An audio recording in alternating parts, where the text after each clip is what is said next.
Book 2 8 edition inverse proportional explain करूँगी आज की वीडियो में मैं आपको।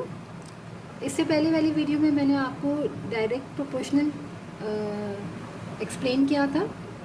यहाँ पर हमारे पास है if x is inversely proportional to y and x की वैल्यू है 40 वैन y की वैल्यू 5 फाइंड करना है हमें। यहाँ पर भी 3 पार्ट्स गिवन है, तो सेम उसी तरह हम करेंगे। हमें यहाँ बोल रहा है कि x is inverse proportional to y, तो हम यहाँ पे क्या करेंगे, हम लिखेंगे x प्रोपोर्शनल की साइन और टू y बोला है, लेकिन हमें वहाँ पर डायरेक्ट बोला था, यहाँ हमें इन्वर्स बोला है। तो इन्वर्स में हम क्या करेंगे, यहाँ हमारे पास वहाँ y हमारा मल्टीप्लाई हुआ था, यहाँ हमारे पास y जो है वो डिवाइड में आ जाएगा। सिंपल डायरेक्ट में हम क्या करते हैं, यहाँ पर y मल्टीप्लाई में लिखते हैं, यहाँ हमने डिवाइड में लिखना है इन्वर्स में। अब इसके बाद हमारा सेकंड स्टेप क्या होता है, हम यहाँ पर इक्वेशन बनाते हैं, जैसे x और y अपनी जगह रहते हैं और ये साइन हम प्रोपोर्शनल की हटा के यहाँ पर इक्वल k लगाते हैं, x equal k upon y। अब सिंपल वही काम करना है, हमारे पास यहाँ पर दो वैल्यूज़ गिवन है, उसको हम पुट करके क्या करेंगे, k की वैल्यू को फाइंड करेंगे। x हमारे पास 40 है और y की वैल्यू हमारे पास 5 है, तो यहाँ 5 डिवाइड में है, वहाँ जाके क्या हो जाएगा, multiply 40 multiply by 5 is equal to k हो जाएगा। अब हम 5 को 40 से मल्टीप्लाई कर देंगे तो हमारा आ जाएगा 25 फोर 20 और 200, तो k की वैल्यू हमारे पास आ गई है 200। अब हम क्या करते हैं, सबसे पहला काम हमारा क्या होता है, हम इक्वेशन बना लेते हैं।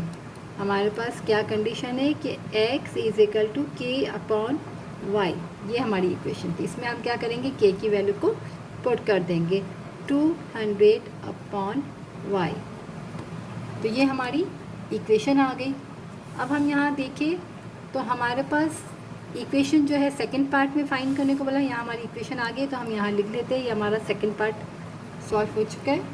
अब फर्स्ट पार्ट में हमें क्या बोला है कि वैल्यू फाइंड करनी है x की, जबकि y कितना है 25, तो हम इसी इक्वेशन में क्या करेंगे,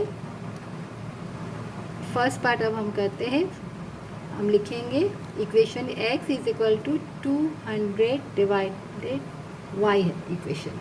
हमारे पास क्या वैल्यू दी है, x हमें फाइंड करना है और y हमें 25 दिया है,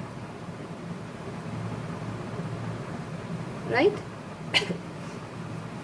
अब अगर हम यहाँ पर कैंसिल कर लें 5 के टेबल से, 5 5 are 25, 5 4 are 20 और ये 0, 5 1 are 5, 5 8 are 40, तो x की वैल्यू हमारे पास आ गई है 8। फर्स्ट पार्ट का आंसर 8 आया है। सेकंड पार्ट में इक्वेशन थी जो हमने पहले फाइंड कर ली थी, और अब हमारे पास थर्ड पार्ट में बोला है कि हमें y फाइंड करना है और x जो है वो 400 है, तो हमारे पास इक्वेशन है x is equal to 200 divide by y। हमें y फाइंड करना है और x 400 है, तो 400 है x की वैल्यू और 200 डिवाइडेड y, क्योंकि हमें y फाइंड करना है। अब हम सिंपल क्या करेंगे, यहाँ पर y डिवाइड में है, तो अगर यहाँ देखिए तो यहाँ डिवाइड में कुछ नहीं है, यहाँ पर 1 है। सिंपल हम क्या बोलेंगे, क्रॉस मल्टीप्लाई, y यहाँ चला जाएगा और 1 को यहाँ शिफ्ट कर देंगे, तो 400 इंटू वाई इक्वल है 200। डायरेक्ट भी हम कर सकते हैं कि y को हमने यहाँ शिफ्ट किया, 400 को हमने यहाँ डिवाइड कर दिया, क्योंकि ये यहाँ मल्टीप्लाई में यहाँ के डिवाइड होगा, ये जो डिवाइड में हमारा की मल्टीप्लाई। बट मैंने आपको ईजी रहा है इसलिए मैंने आपको ये चीज़ बता दी कि आप क्रॉस मल्टीप्लाई कर लो, जो लोगों को ज़्यादा ईजी रहता है, स्टूडेंट्स को ज़्यादातर। तो अब हम क्या करेंगे, हम लिखेंगे y इज़ इक्वल टू, यहाँ मल्टीप्लाई में यहाँ आके डिवाइड हो जाएगा, तो एक स्टेप इसमें ज़्यादा होगा। अब ये 2 0 और ये दोनों 0 कैंसिल हो गए, 2 1 are 2, 2 2 are 4, y की वैल्यू आ गई 1/2।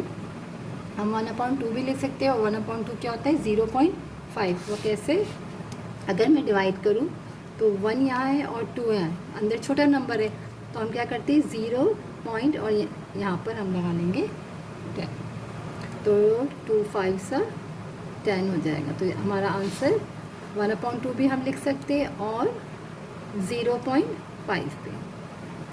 तो ये हमारा थर्ड पार्ट था। फर्स्ट पार्ट हमारा था हमें x की वैल्यू फाइंड करनी थी, तो 8 आई। सेकंड पार्ट हमारे पास इक्वेशन थी और थर्ड पार्ट में हमें y फाइंड करना था।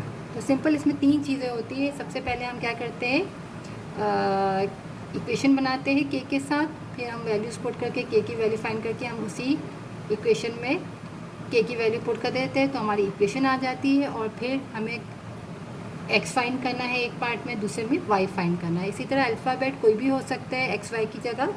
और बस तरीका यही है, इन्वर्स प्रोपोर्शनल और डायरेक्ट का भी इससे पहले वाली वीडियो में आपने देखा होगा। बस फ़र्क ये है, यहाँ पर k/y है, y डिवाइड में आ जाता है, वहाँ पर y मल्टीप्लाई में आ जाता है।